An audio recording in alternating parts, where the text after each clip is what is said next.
যে ছেলেটা সারাদিন একটা ওয়াক্ত নামাজ পড়ে না, যে বিবি একটা ওয়াক্ত নামাজ পড়ে না, যে মেয়েটা পর্দা করে না, তারে জিজ্ঞাসা করেন না যে মা সবার সাথে সম্পর্ক বজায় রাখো, মালিকের সাথে কেন দুশ্মনী? আল্লাহর লগে কি নারাজি হইলা? আল্লাহর সাথে কি দুশ্মনী? আল্লাহর লগে কেন রাগ করলা? কেন রাগ করলা? এই বাপ, তোমরা যারা সেজদা করো না, তোমরা বলো না বাজান, বলো না এই দরদি ভাই চিৎকার করে বললাম, তুমি যদি বলো তোমার পায়ে ধরতে, আমি পায়ে ধরতে রাজি। তুমি যদি বলো তোমারে জড়িয়ে ধরে কানতে, আমি কানতে রাজি। তুমি বলো কেন আল্লাহর সাথে রাগ করলা? কেন আল্লাহর সাথে রাগ করলা? কেন আল্লাহর সাথে নারাজ হইলা? কেন সেজদা কপালে জুটলো না?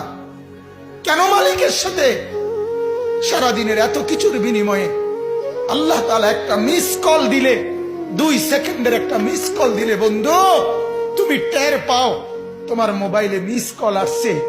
এত বড় মসজিদে 6টা মাইকের হরন দিয়া আল্লাহু আকবার বলে তোমারে ডাক দেয়, তোমার একটা বারও কানে লাগে না, বিবেকে লাগে না। তোর মতো শক্ত ডাকাত, তোর মতো পাষাণ বেটার কে হইতে পারে? বেটা কথা বলেন না কেন? তুই ডাকাত, কত বড় ডাকাত। হ্যাঁ, এজন্য ইনশাআল্লাহ আল্লাহকে রাজি করব। বলেন ইনশাআল্লাহ। সেজদা করব তো ইনশাআল্লাহ। যুবকরা তোমরা বলো না ইনশাআল্লাহ। নওজোয়ান তোমাদেরকে বলি, আমার আশা ভরসার স্বপ্ন এই নওজোয়ানদেরকে জাগানো।